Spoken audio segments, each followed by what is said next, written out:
Uttara milestone school and কলেজে মর্মান্তিক দুর্ঘটনায় হতাহতের সংখ্যা গোপন করা হচ্ছে এমন অভিযোগ উঠে বিভিন্ন মহলে। তবে এ ধরনের দাবি সঠিক নয় বলে জানিয়েছে অন্তর্বর্তী সরকার। সেই সঙ্গে হতাহতের সঠিক তথ্য জানাতে সরকার, সেনাবাহিনী ও সংশ্লিষ্ট কর্তৃপক্ষ একসঙ্গে কাজ করছে বলে জানানো হয়। এমন পরিস্থিতিতে আন্দোলনের ডাক দিয়েছে মাইলস্টোন কলেজ শিক্ষার্থীরা, যাতে রয়েছে বেশ কয়েকটি দাবিও। বিস্তারিত জানাচ্ছেন শেখ ফরিদ। আমাদের এখানে যারা প্রকৃতপক্ষে কয়জন মৃত্যুবরণ করছে এটার অরিজিনাল সংখ্যা এবং তালিকা তারা দিচ্ছে না। এই ৬টি দাবি পূর্ণ না হওয়া পর্যন্ত আমরা রাজপথ ছাড়ব না। ঢাকার উত্তরা এলাকার মাইলস্টোন কলেজে বিমান বিধ্বস্তে প্রাণহানির ঘটনায় উত্তেজনা বিরাজ করছে শিক্ষার্থী এবং অভিভাবকদের মধ্যে। এরই প্রেক্ষাপটে ২১ জুলাই ঘটনার প্রতিবাদে ২২ জুলাই কলেজের গোল চত্বরে শান্তিপূর্ণ আন্দোলনে ডাক দিয়েছে শিক্ষার্থীরা। আয়োজকদের পক্ষ থেকে জানানো হয়েছে, আন্দোলন হবে সম্পূর্ণ অহিংস এবং গণতান্ত্রিক। তবে অন্যায়ের বিরুদ্ধে অবস্থান থাকবে আপোষহীন। ভয় নয়, তারা চায় ন্যায় বিচার। এমন স্লোগান সামনে রেখে তারা ৬ দফা দাবি উত্থাপন করেছে।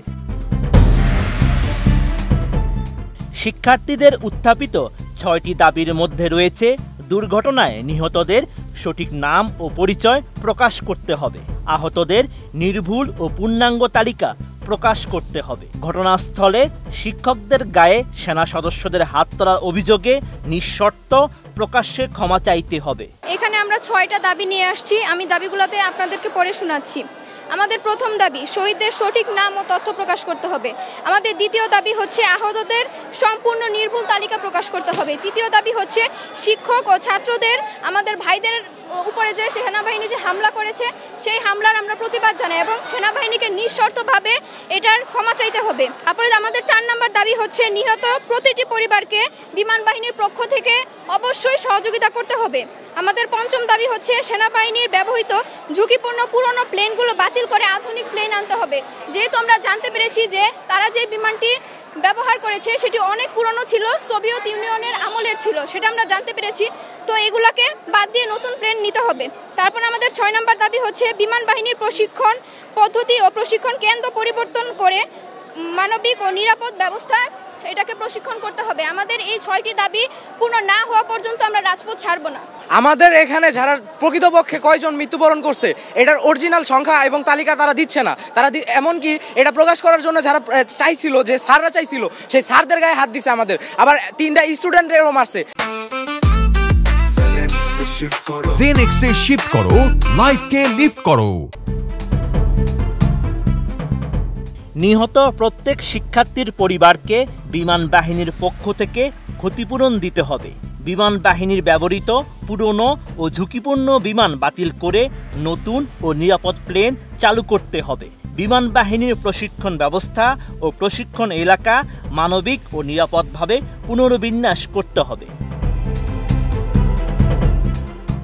আন্দোলনকারীরা বলছেন, শুধু বিবৃতি বা দুঃখ প্রকাশ নয়, তারা চায় দায়ীদের জবাবদিহি, ক্ষতিগ্রস্তদের প্রতি সম্মান এবং ভবিষ্যতে এই ধরনের দুর্ঘটনা রোধে কার্যকর পদক্ষেপ। এছাড়া শিক্ষার্থীদের পক্ষ থেকে আহ্বান জানানো হয়েছে, সকল শ্রেণী পেশার মানুষ যেন এই ন্যায়সঙ্গত দাবির প্রতি সংহতি প্রকাশ করে এবং শিক্ষাঙ্গনে নিরাপত্তা নিশ্চিত করতে একযোগে কাজ করে। এর আগে ২১ জুলাই দুপুর ১টার পর রাজধানীর উত্তরায় দুর্ঘটনায় পড়ে বাংলাদেশ বিমান বাহিনীর একটি প্রশিক্ষণ বিমান। বিমানটি উত্তরার মাইলস্টোন স্কুল অ্যান্ড কলেজের একটি ভবনে গিয়ে পড়ে এবং বিধ্বস্ত হয়। সঙ্গে সঙ্গে বিমান ও স্কুল ভবনটিতে আগুন ধরে যায়। যে ভবনে এটি বিধ্বস্ত হয় সেখানে বহু স্কুল পর্যায়ের শিক্ষার্থী ছিল, যাদের বেশিরভাগই হতাহত হয়েছে। এই ঘটনায় শোক জানিয়ে বার্তা দিয়েছেন প্রধান উপদেষ্টা ডক্টর মোহাম্মদ ইউনুস। শোক বার্তায় তিনি জানান, বিমান বাহিনীর F-7 BGI প্রশিক্ষণ বিমান বিধ্বস্তের মর্মান্তিক দুর্ঘটনায় হতাহতের ঘটনায় তিনি গভীর শোক ও দুঃখ প্রকাশ করছেন। দুর্ঘটনায় বিমান সেনা ও মাইলস্টোন স্কুল অ্যান্ড কলেজের শিক্ষার্থী, অভিভাবক ও শিক্ষক কর্মচারী সহ অন্যান্যদের যে ক্ষতি হয়েছে তা অপূরণীয়।